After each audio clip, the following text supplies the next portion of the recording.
Bienvenidos a la Bohemia de la Palabra, un espacio para rescatar el buen decir, viajar por la literatura universal, recordar las aulas, recorrer las calles del barrio y desgranar historias a través de las notas de una guitarra. Póngase cómodo que la tertulia ya comienza. Me importó dejarlo todo.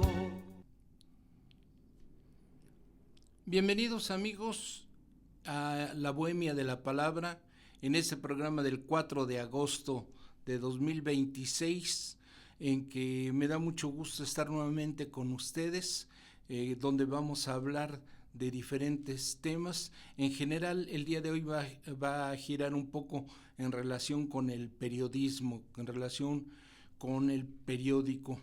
Y no quiere decir que vayamos a decir noticias, porque de noticias creo que ya estamos hasta aquí de tanta noticia, porque desgraciadamente son luego más malas que buenas.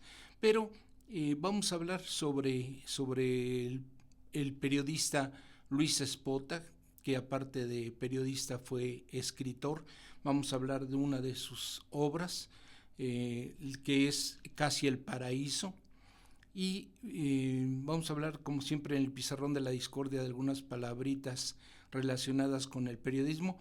Y nos vamos a leer la segunda parte del cuento que quedó en qué pasará, quedó en suspenso, un cuento de un servidor que se llama Mientes. Entonces, pues todo, ahí está el buffet que hemos preparado para este día y cada quien va a tomar lo que guste. Vámonos a un breve receso y regresamos ya de lleno a lo que es el tema del pizarrón de la discordia.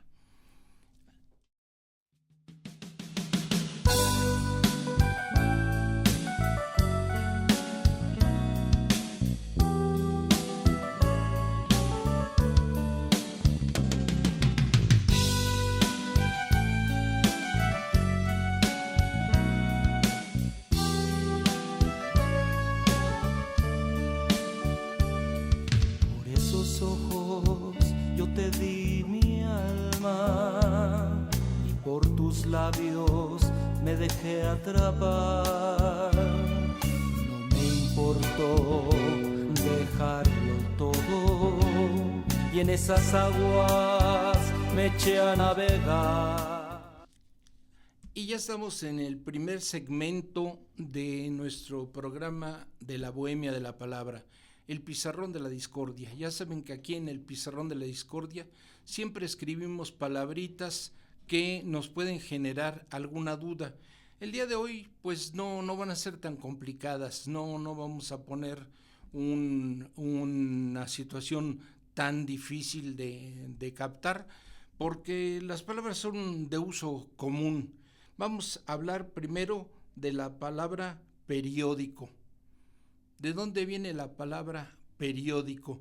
Pues viene de la palabra griega exactamente igual, periódicos, que quiere decir circular. Es por eso que un periódico, un periodo, es algo circular. Empieza en un momento y termina cuando llegamos a cumplir el círculo. El periódico puede ser diario, puede ser semanal, puede ser quincenal, puede ser mensual o incluso hasta anual. Pero hay personas que utilizan la palabra periódico como sinónimo de diario, y eso es un error. El diario, como su nombre lo indica, es cada día. El periódico puede ser, como ya lo dije, en diferentes periodos. Pero de ahí viene la palabra periódico, del griego periódicos. Y la otra palabra es una palabra que viene del origen latino, que es la palabra publicación. Publicar. Publicar viene de latín populus, o sea, pueblo. para no darle tantas vueltas, publicar quiere decir hacer del conocimiento del pueblo. Cuando nosotros damos una noticia al pueblo, a eso se le conoce con el nombre de publicar. Pues el día de hoy vamos a hablar de alguien que publicó varias novelas y que participó en varios periódicos, que incluso a muy temprana edad llegó a ser director de uno de ellos. Estas son las dos palabritas. El pizarrón de la discordia hoy es breve, pero espero que sea sustancioso. Nos vamos a otro corte, por favor, Dani, y regresamos en unos cuantos segundos para entrar en materia con las páginas de Buena Tinta.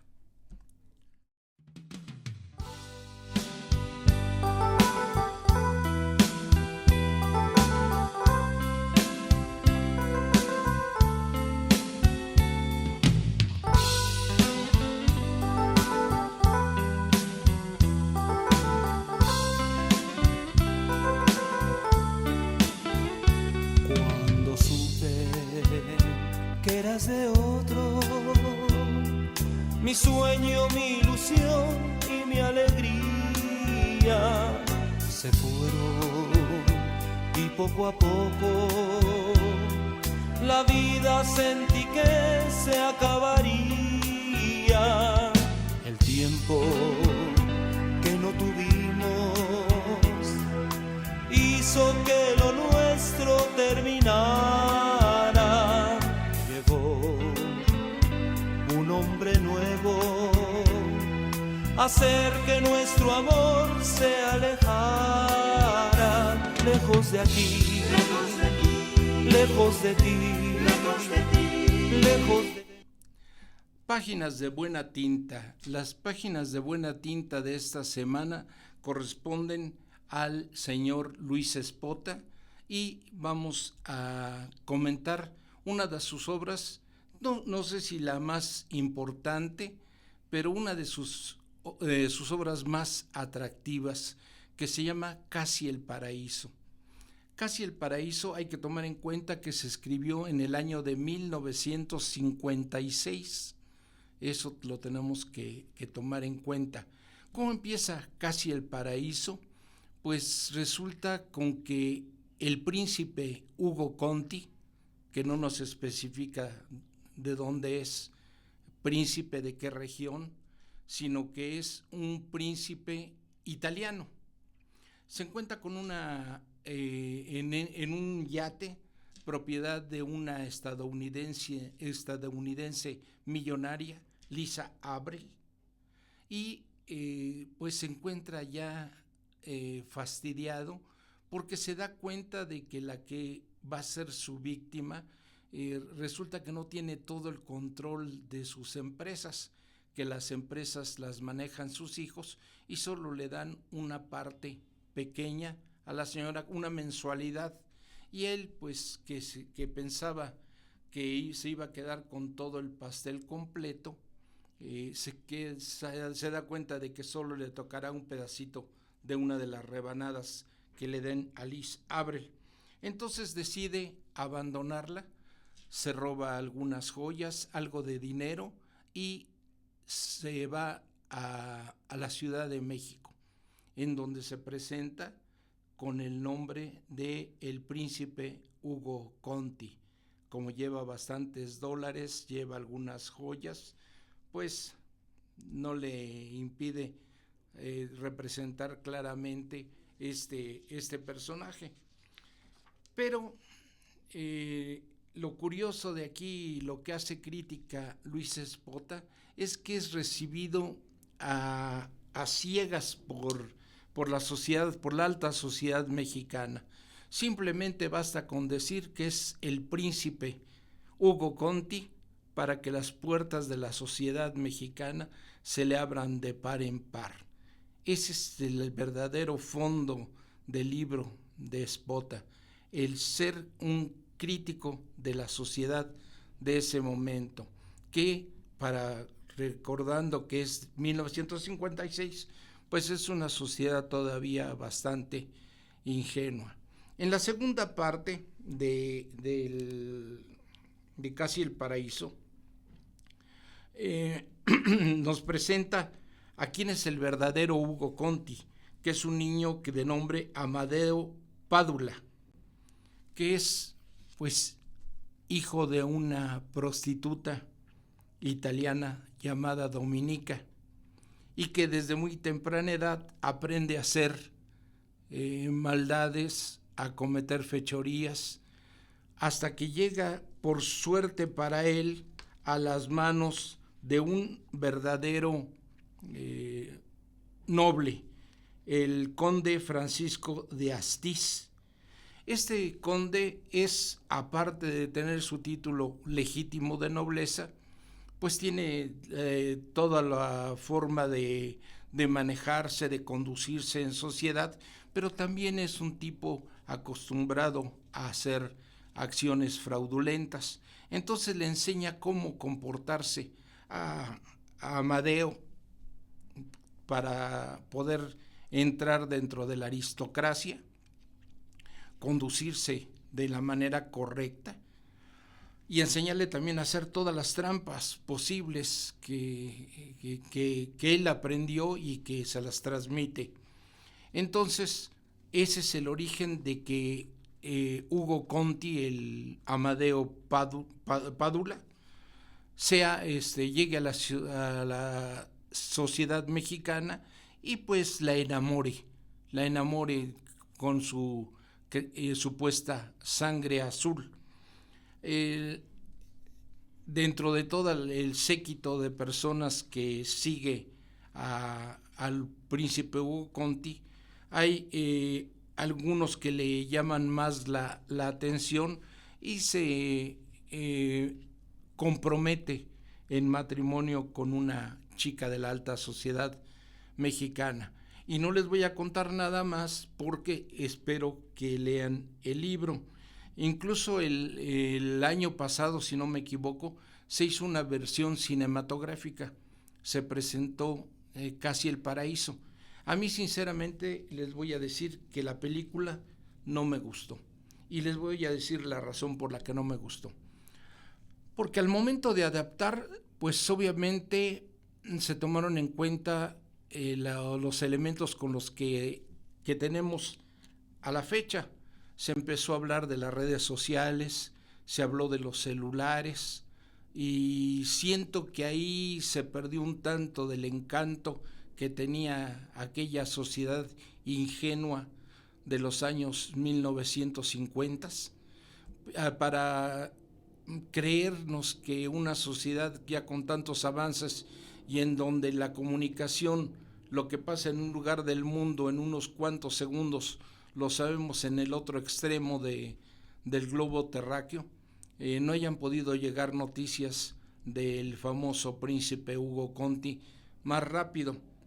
En el 56 se entiende que pues las noticias de Europa nos llegaban a cuentagotas, y eso a través de los periódicos, de las revistas que se publicaban en el viejo mundo, y nos llegaban ya de manera tardía aquí a México. Pero ya en el 2026, donde la comunicación es tan rápida, pues como que no se cree mucho. Pero de todos modos, si les da flojera leer, que les aconsejo nuevamente, deberían de leer el libro, pues está la película, ya está en algunas de esas plataformas como Netflix o Prime. Alguna de esas plataformas ya tiene la película Casi el Paraíso, que tiene una secuela que se llama Paraíso 25. Es cuando el príncipe Ugo Conti nos visita nuevamente a los mexicanos después de 25 años de haber partido de nuestro país. Los dos libros ampliamente recomendables, Casi el Paraíso y Paraíso 25. Bien, Vámonos a otro corte rapidísimo, porque vamos a entrar de lleno con un personaje que casi parece sacado de un cuento de hadas, el señor Luis Espota, uno de mis escritores y periodistas más admirado. Vámonos a un corte y regresamos con el personaje de la semana.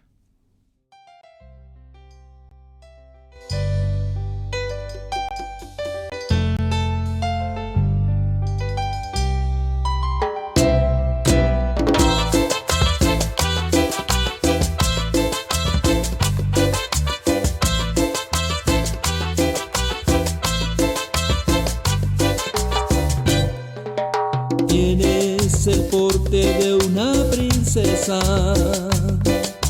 y una cara hermosa en verdad. Me cautiva tu mirada traviesa, tan propia en tu edad, y con tu frágil figura siempre te miro pasar, llenando mis ojos con tu hermosura y mi alma con tu mirar, princesa. El personaje de la semana, ya lo anuncié, lo recontraanuncié y lo vuelvo a mencionar. Luis Espota, cuyo nombre completo es Luis Mario Cayetano Espota Saavedra Rotli Castañares. Falta casi decía al final, amén. Es toda una plegaria. Lo repito, Luis Mario Cayetano Espota Saavedra Rotli Castañares, que nació el 13 de julio de 1925 en la Ciudad de México y falleció también en nuestra ciudad el 20 de enero de 1985. 60 años de vida del señor Luis Espota, pero en 60 años hizo mucho. Es autor de más de 30 libros.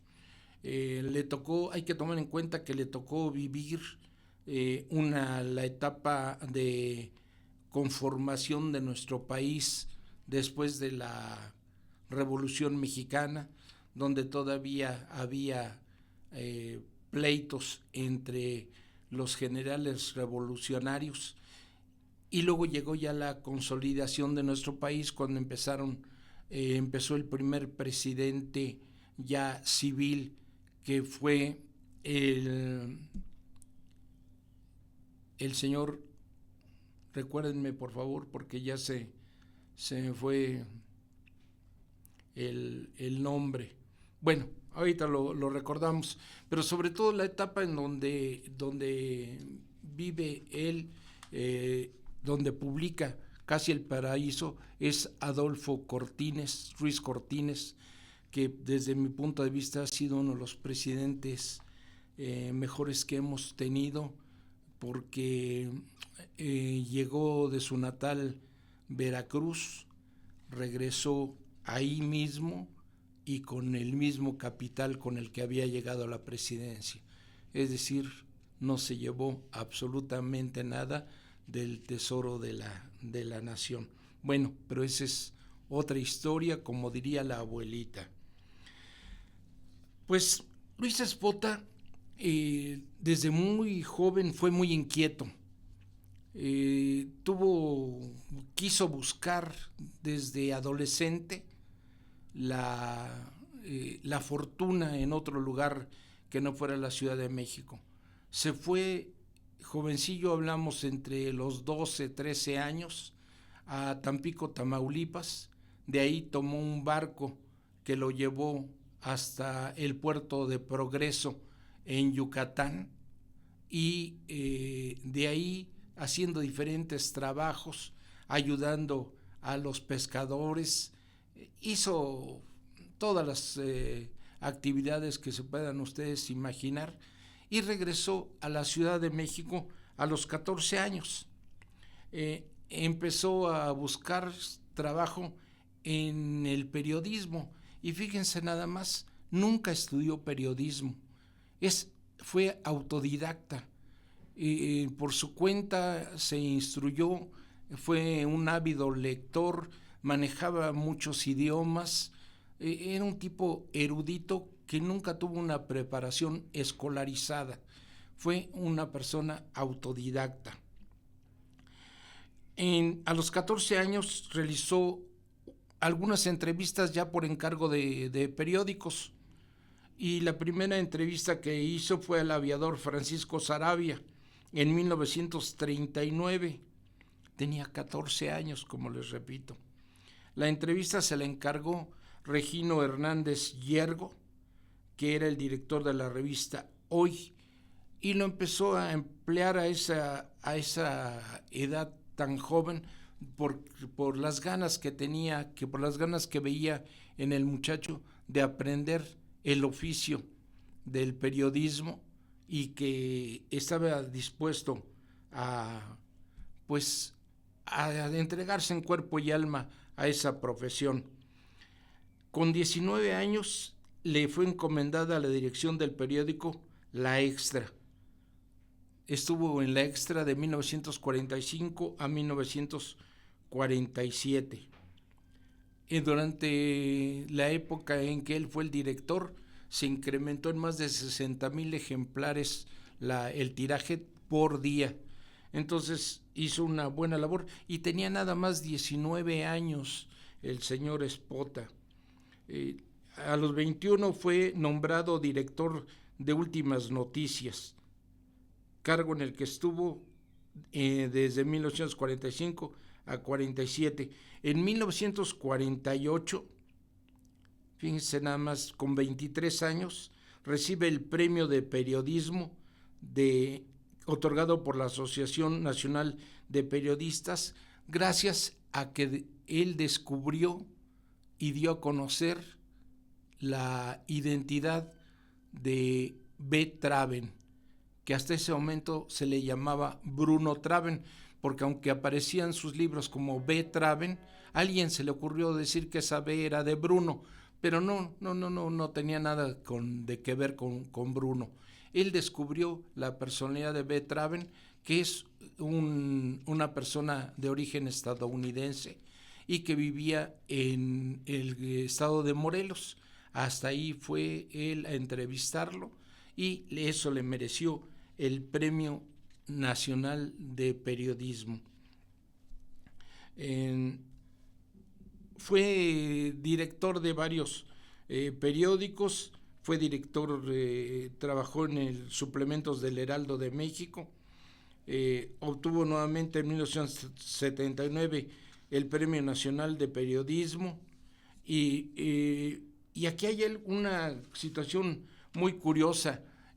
Hay algunos que lo minimizan simple y sencillamente porque le gustaba el boxeo, y él fue nombrado presidente de la Comisión Nacional de Box y Lucha, pero le agradó tanto ese cargo que hizo las gestiones necesarias para crear la Comisión Mundial de Box y Lucha, y de la que fue él, por supuesto, el primer presidente. No sé por qué les ofendía tanto a algunos que una afición como es el boxeo empañara su gran labor periodística. En televisión tuvo varias intervenciones, empezó con el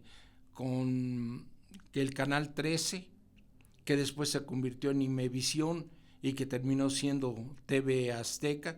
Ahí él tuvo un programa excelente que se llamó La Hora 25, en donde hizo entrevistas a los más importantes personajes de la historia del momento, tanto políticos como artistas, periodistas.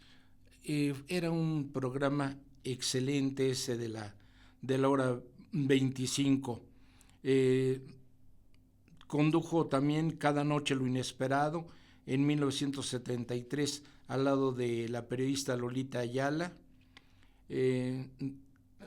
Diálogos abiertos, Fuera de serie, y precisamente en Fuera de serie compartió la pantalla con otro erudito de la literatura mexicana, Gutiérrez Tibón, un investigador, y tuvieron unas charlas interesantísimas en ese momento. Ese es el personaje de la semana.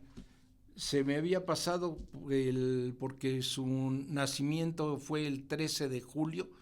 Deberíamos haber tomado en esa semana al señor Luis Espota, pero como le comentaba a Dani, no podemos dejar de lado a uno de mis escritores dilectos. Recomendable cualquier libro del señor Espota. Todos son de tono periodístico y de tono político. ¿Quién más iba a conocer la política mexicana que una persona que estuvo inmersa en la política? No, nunca ocupó un cargo de eso, sí, nunca fue diputado, senador, nada. Pero sí tuvo contacto con presidentes, con todo tipo de políticos, y entonces conocía al pie al derecho y al revés la política mexicana, cómo se manejaba, y eso lo evidencia en muchos libros. Por eso es tan interesante. Incluso regresando a Casi el Paraíso estuvo vetada durante algún tiempo, durante el gobierno de Adolfo Ruiz Cortines, porque precisamente decían que exhibía a la sociedad mexicana. El único libro que yo no lo entendí y por lo tanto no lo recomiendo, no quiere decir que sea un libro malo, sino simple y sencillamente lo confieso, yo no lo entendí, es el libro de las cajas, pero tiene el libro de La carcajada del gato, que habla del caso que después se tomó para el Castillo de la Pureza, que fue un hecho real. Escribió Las grandes aguas, La plaza, que habla sobre el 2 de octubre, La sangre enemiga, que habla de cómo precisamente entre las familias hay enemistades fuertes. Es decir, tocó todos los temas posibles. Recomendable al 100%. Cualquier libro que vean de Espota, tómenlo y les aseguro que no se van a arrepentir. Vámonos a un corte, Dani, porque tenemos que regresar a la segunda parte del cuento que dejamos pendientes. Vamos a un pequeño corte y regresamos en unos cuantos segundos. Gracias.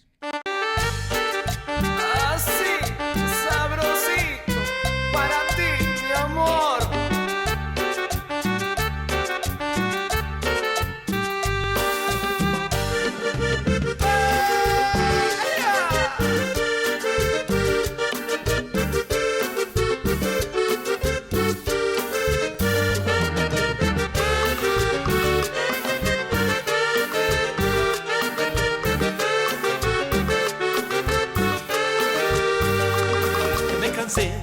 Ya me cansé de escucharte siempre decir lo mismo.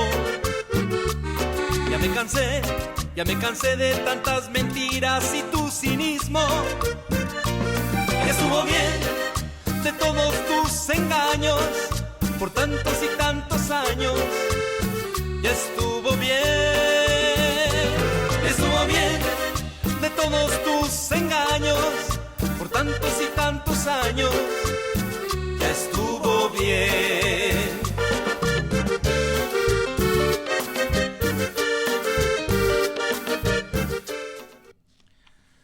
Crónicas del asfalto y el gis.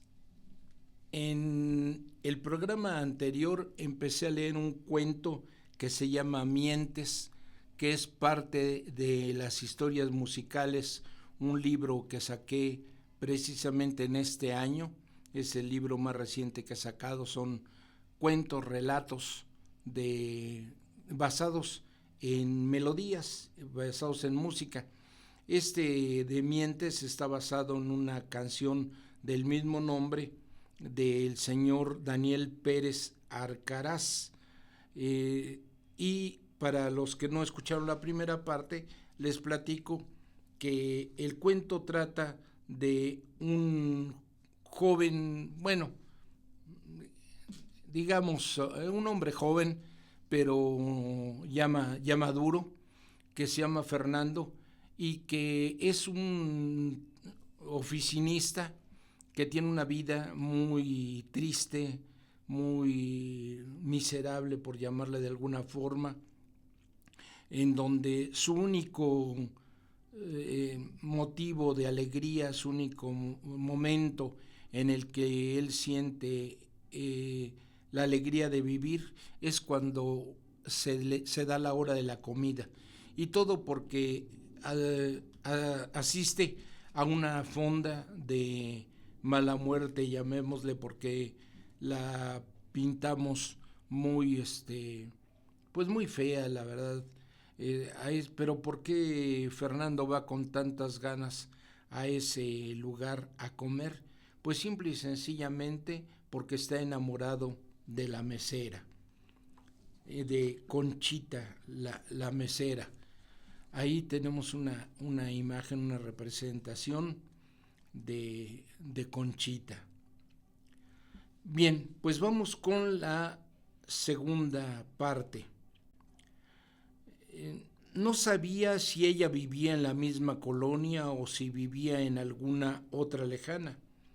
A ciencia cierta no sabía nada de la chica, solo su nombre, que repetía una y otra vez en su mente, sentado en alguna de las bancas del parque.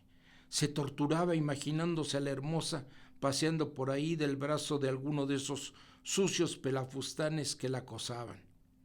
Entrando al cine para ver una película y bajo la complicidad de la penumbra de ofrecer esos labios añorados por él al acompañante. O peor aún, verla entrar a algún lugar donde la placidez de un lecho entregara toda su belleza a un infame profanador de aquel templo sagrado que era para él Conchita. Conchita había llegado a la ciudad con la idea de encontrar un buen marido que la librara de trabajar. Desde muy chiquilla había escuchado decir que era bonita, que seguramente iba a encontrar marido rápidamente, pero ¿qué iba a lograr en aquel miserable lugar en donde lo que abundaba era polvo y hombres que no tenían ni en qué tropezarse? Ella sabía que se merecía algo más. No entregaría su virtud a cualquier barbaján. Tendría que ser un hombre acaudalado que le pusiera el mundo a sus pies.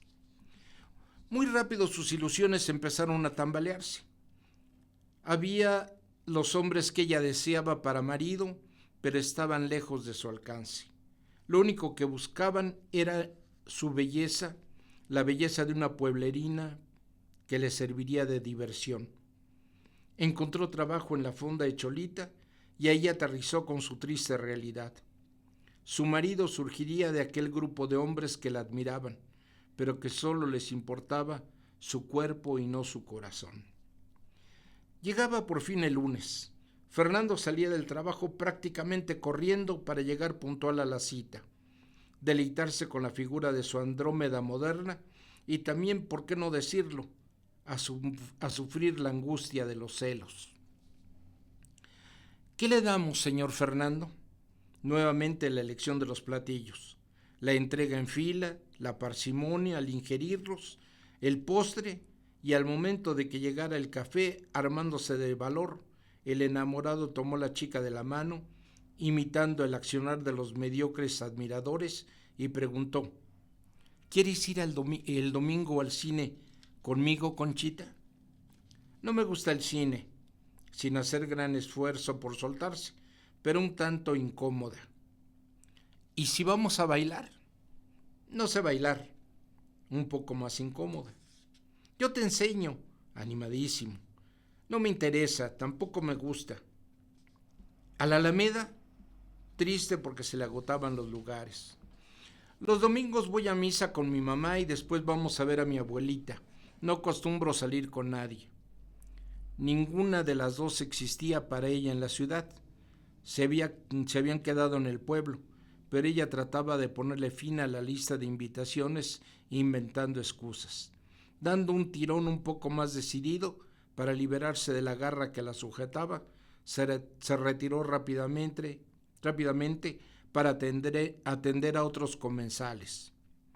Lejos de incomodarse por la negativa de la chica, Fernando sintió fortalecido su amor. Conchita verdaderamente valía la pena. Se borraron automáticamente las escenas domingueras en que la veía acompañada de alguno de aquellos moscardones por los espacios ya mencionados.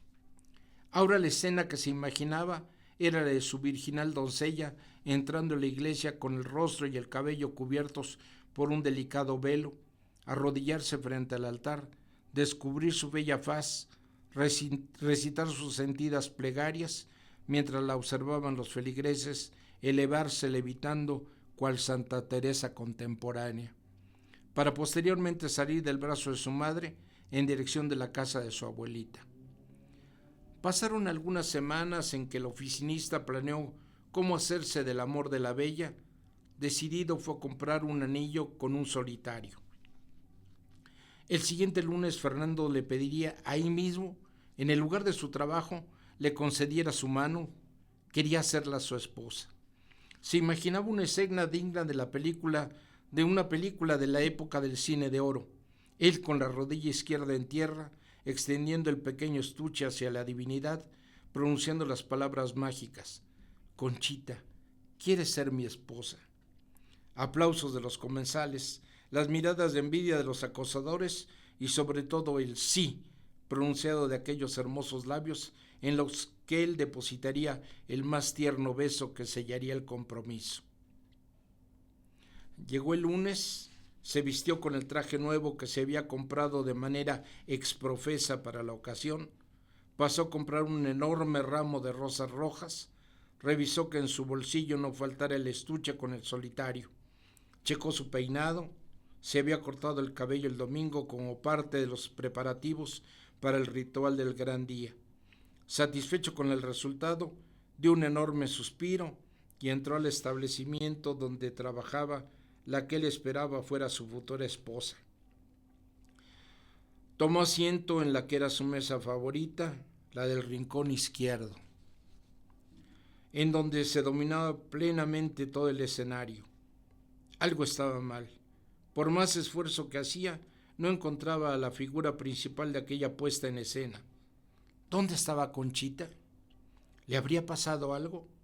Estaba en estas elucubraciones cuando fue vuelto a la realidad por una vocecita armoniosa que provenía de una chiquilla bajita de estatura, morenita, con un par de hoyuelos en las mejillas, preciosos, que le ofrecía una enorme sonrisa. ¿Qué le vamos a servir, señor? ¿Dónde está Conchita? Turbado, buscando con la mirada a la causante de su angustia. No la conozco, es mi primer día de trabajo. Soy Margarita, la sobrina de Cholita, sin perder la sonrisa. Qué elegante, don Fernando, ¿a dónde va?, preguntó doña Cholita, notando su turbación. ¿Dónde está Conchita?, repitió la pregunta haciendo caso omiso, tanto del piropo como de la interrogante. Ni la mencione. ¡Qué tonta! Se fue con Genaro, el del taller de don Pancho. Se fueron al norte buscando fortuna. ¿Qué fortuna van a encontrar con ese borracho mujeriego? Pero así es ella, se deja llevar por cualquiera. La voz fue bajando de volumen hasta hacerse imperceptible para Fernando. Este sintió la angustia del condenado a muerte. En un momento su castillo de sueños se había venido abajo arrastrado por un fuerte huracán. Su semblante palideció y sintió un fuerte mareo que le nubló la vista. La cabeza le daba vueltas vertiginosamente como queriendo abandonar su lugar. ¿Se siente bien, don Fernando?, preguntó Cholita. Fernando se tomó unos segundos, respiró profundamente antes de contestar. No me siento bien. Tengo días de no estar bien. Yo creo que mejor me voy a descansar a mi casa. ¿No va a comer?, preguntó sorprendida Cholita.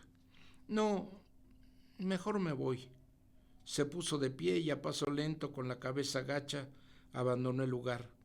Cuando fue alcanzado por la nueva mesera, que llevaba el ramo de flores en la mano. Sus flores, señor, se le olvidaron y están tan bonitas. Pónselas a la Virgen, quédate con ellas, tíralas a la basura, haz lo que quieras, ya no las voy a ocupar. ¿Me las regala? Fernando apenas asintió con la cabeza. ¡Qué bonitas! Nunca me habían regalado flores. Muy emocionada, como si no se diera cuenta de que le habían tocado de rebote, Margarita regresó muy contenta al negocio. Fernando no contestó nada. Continuó con su camino totalmente abatido, la cabeza gacha, maldiciendo 1 y 1000 veces a su suerte, a Genaro y a Conchita. ¿No lo alcanzaste?, preguntó Cholita al ver regresar a la chica con el ramo de flores. Sí, lo alcancé, pero me las regaló, con una amplia sonrisa. De él te hablaba Margarita, y en voz baja. Es muy educado y es soltero. Ponte las pilas. La chica se quedó mirando en dirección de donde casi se perdía la figura de Fernando, diciendo en voz muy baja y suspirando: y es guapo. Ahí termina el cuento de Mientes, que lo remato precisamente con otra cuarteta de versos del señor Daniel Pérez Arcaraz, de esa canción que se llama Mientes. Supe cómo sollozabas, cómo suspirabas, loca de pasión. En mi mente te miraba ardiente repetir mi nombre con adoración. Ya habíamos dicho que Daniel Pérez Arcaraz duró más de 30 años haciendo en vivo el famoso Club del Hogar, pero también era músico y sobrino de Luis Arcaraz, el gran director de orquesta. Pues este fue el cuento de Mientes. Y como nos sobra algo de tiempo, quiero, ya que estamos hablando de las crónicas del asfalto y el GIS, hoy vi en un video que decían de una nueva forma de robar, de una nueva forma de engañar, y que era por medio de una maletita de esas que tienen rueditas, o un diablito en donde llevan una bolsa, y aparentemente se les resbala, se cae, y no falta alguna persona educada que se acerque a ayudar a tratar de levantar aquella maleta, aquellos productos que se les haya caído, cuando inmediatamente la persona a la que se le cayó empieza a hacer todo un escándalo diciendo que aquel tipo le quería robar o le quiere robar alguna de sus pertenencias. Casualmente se encuentra cerca un policía, no vayamos a pensar que es cómplice de la extorsión. No, en México eso casi no se da. Entonces llega el policía, conduce, amenaza al supuesto delincuente con llevárselo a la cárcel, y si no llegan a un arreglo, a la famosa mordida que nos ha causado tantos problemas a lo largo de la vida de nuestro México, y que ya existía desde tiempos coloniales y que nos ha acompañado a lo largo de toda nuestra historia, pues es la nueva forma de extorsión. Algunas personas dicen que por eso cada vez existe menos gente que quiere ayudar a los demás, y desgraciadamente tienen razón. Ya no sabemos si al ayudar vamos a ser víctimas de un robo, de un engaño, de un fraude. Y qué tristeza, amigos, de que estemos cayendo tan bajo, de que se estén perdiendo esos sentimientos de ayuda al prójimo, porque no sabemos si en verdad estamos ayudando o nos estamos poniendo, como dicen vulgarmente, la soga al cuello nosotros solos.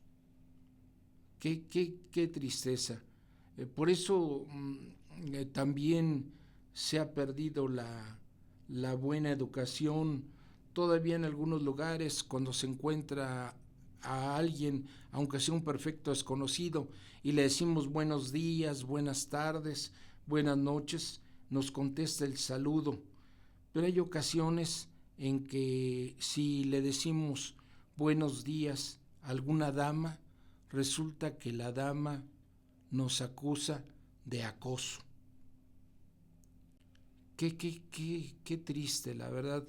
A mí todas estas cosas que le estoy comentando y que son parte de una crónica del asfalto, de algo que vivimos, el subirse al metro y que esté uno distraído y de repente empiece a gritar como loca alguna dama, diciendo, bueno, más bien una mujer, no podemos decir una dama, una mujer, y que diga que fue toqueteada, y nos señale como causantes de aquel acoso, y sin preguntar más, la justicia se aplica de manera expedita. Esa palabra la tenemos que poner en el pizarrón de la discordia. Expedito quiere decir rapidísimo, inmediatamente, ipso facto, como diría. Y inmediatamente el que es señalado como culpable es tomado precisamente por la policía como culpable y se le conduce, a menos de que, pues, como decimos, pues que dé para el chesco, que dé para el refresco, que dé el soborno. Qué triste, la verdad, amigos, es todo esto que a veces nos puede causar hasta a veces hilaridad, nos puede causar risa.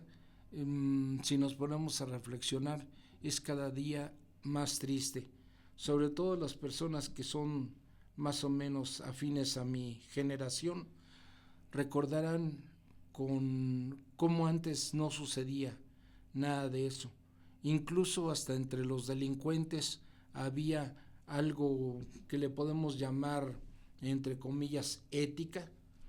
Se asaltaba al hombre que pudiera defenderse, no se asaltaba a las mujeres, menos a las personas de la tercera edad, ni a los niños.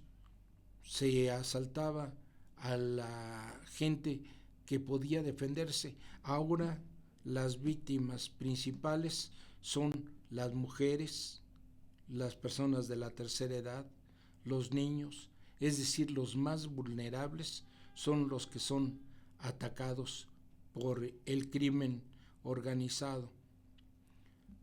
Pero nuestro pueblo, que yo creo que sí, en la mayoría, en su gran mayoría, nuestro pueblo es un pueblo bueno, pero desgraciadamente estamos siendo derrotados por una minoría que está bien organizada y que se encarga de fastidiarle la vida al prójimo.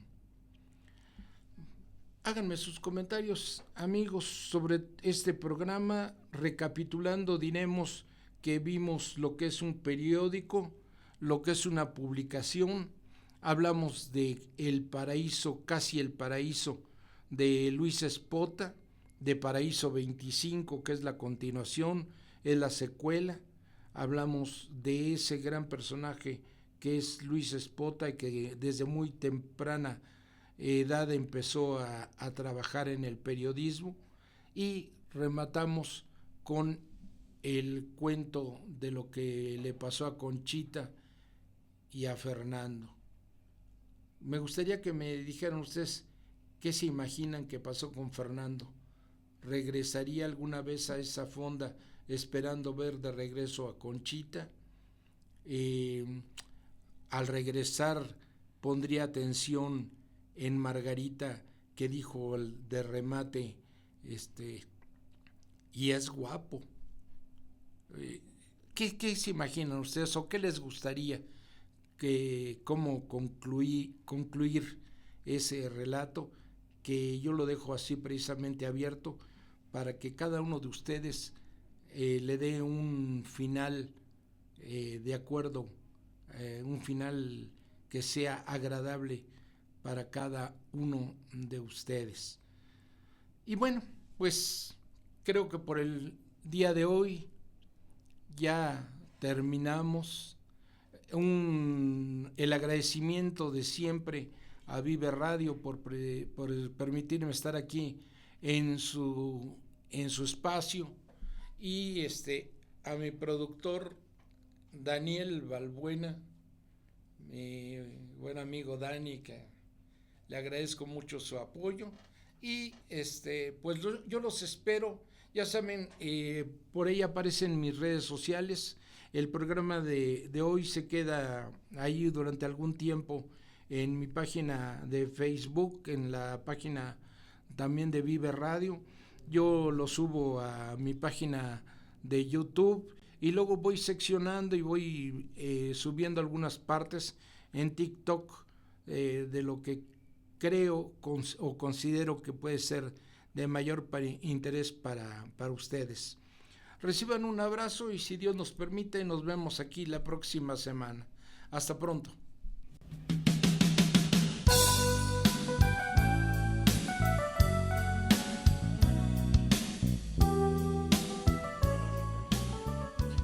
Nos escuchamos en la siguiente emisión. No lo olviden, solo por Vive Radio.